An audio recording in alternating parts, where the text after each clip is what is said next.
sensitifku dan nafasku jadi segar. Pakai Sensodyne setiap hari. Evan, lagi-lagi ini masih ada yang nggak tahu jaga jarak. Mending dikerjain aja. Nggak gitu, ngilangin Mila.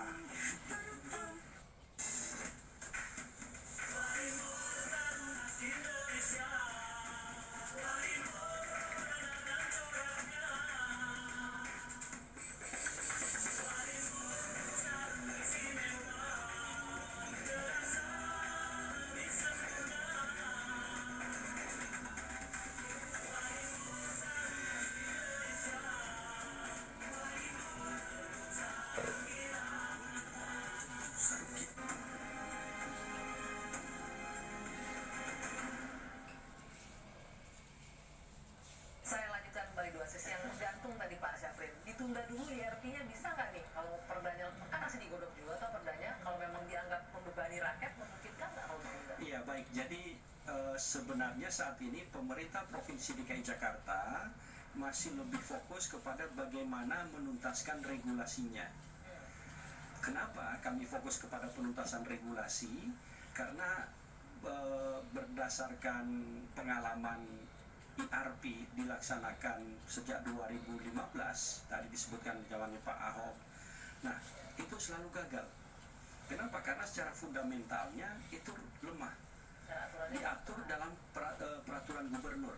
Oleh sebab itu kemudian begitu dilakukan identifikasi masalah, ditemukan, oh kita harus buat regulasi yang kuat dalam bentuk peraturan daerah, dan ini yang sekarang kami ajukan ke DPRD.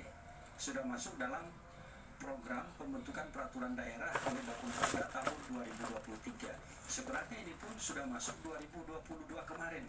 2022 masuk dan kemudian sudah dilakukan beberapa kali rapat dengar pendapat antara stakeholders dan juga elemen masyarakat, dan sekarang dilanjutkan.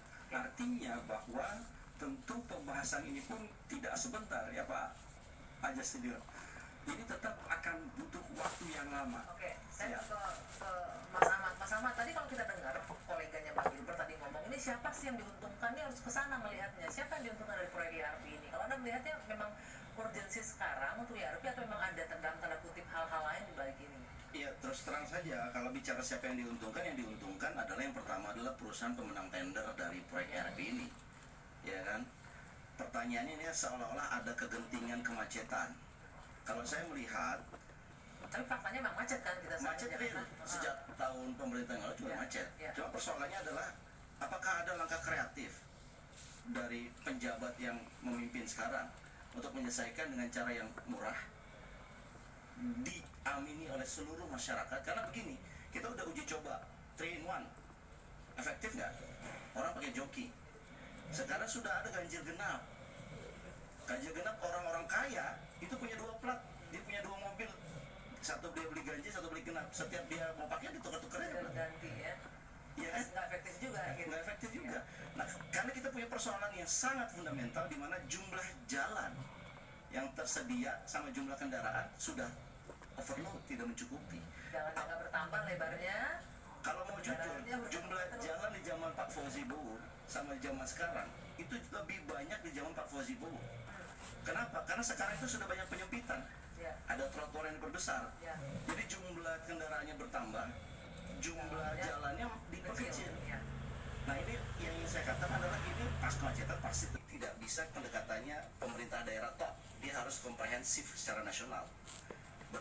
Berapa jumlah kendaraan yang dibeli oleh masyarakat itu kan kebijakan nasional. Betul. Ya kan nggak bisa bicara Kendaraan juga terus meningkat dari tahun ke tahun. apalagi pemerintah ngasih insentif Ya. DP 0% dan sebagainya. Yang kedua saya ingin katakan kan ada cara lain yang sebetulnya belum diterapkan ini, dan ini diusung oleh Polda Metro Jaya, yaitu pengaturan jam kerja. Pak, ya Pak Safrin ya, kenapa nggak uji coba itu? Itu kan nggak berbayar. Itu kan hanya proses koordinasi antar institusi. Simple Pak. Dan kalau macet adalah masalah orang Jakarta semua kita merasakan nggak enak, nggak nyaman. Oleh karena itu nanti ada berkorban, pengusaha berkorban, kerja berkorban dan sebagainya. Apalagi kita udah biasa WFH, work from home. Sebetulnya kan bisa diterapkan. Ada alternatif lain yang tidak membebankan masyarakat harusnya, gitu ya? Itu dia. Oke. Bukti Gor, Anda setuju nggak dengan itu? Ada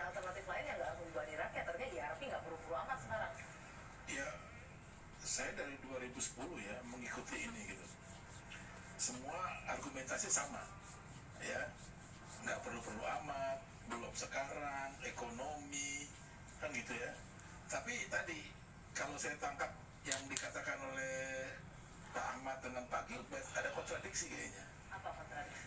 Pak Gilbert bilang ini masalah ekonomi belum siap, apalagi ini mau 2023 katanya kan resesi. Padahal juga dari 2010 juga seperti itu argumentasinya ekonomi. Tadi Pak Ahmad juga menyampaikan kita udah uji coba ganjil genap, bayar joki, satu orang bisa sampai 40.000. Sorry, 3-in-1, ya.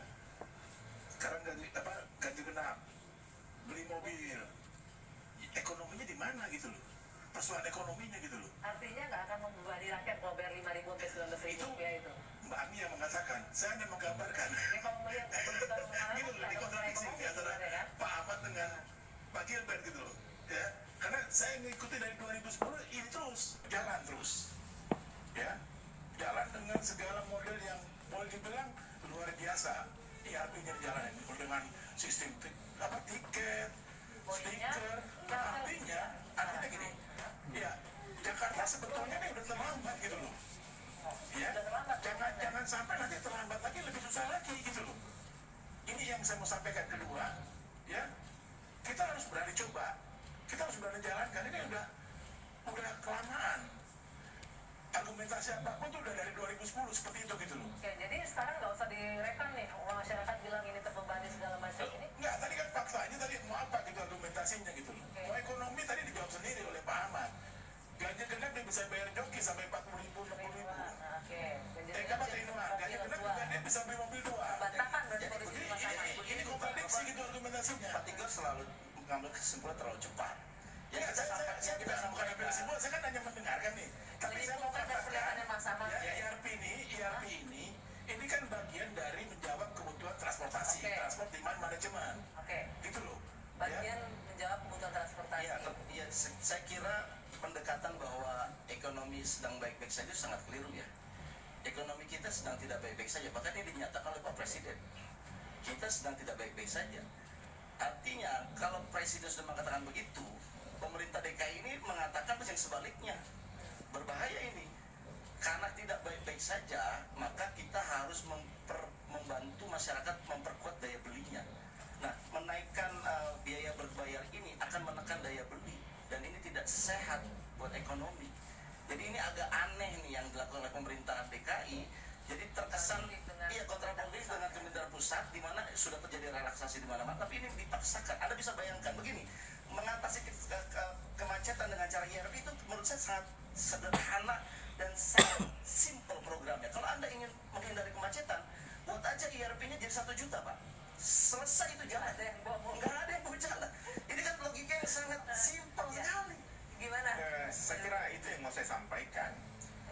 Program ini di waktu dilajukan dilakukan dengan melihat ability, kemampuan membayar dan keinginan membayar. Kalau itu menjadi patokan, maka tidak akan ada yang tidak akan lewat itu karena dia mampu dan dia mau. Dia harus di atas itu, baru kemudian dia tidak mau lewat itu dan tidak mau bayar. Itu yang betul. Lalu kemudian dikatakan tadi kontradiksi, kita berdua tidak ada kontradiktif.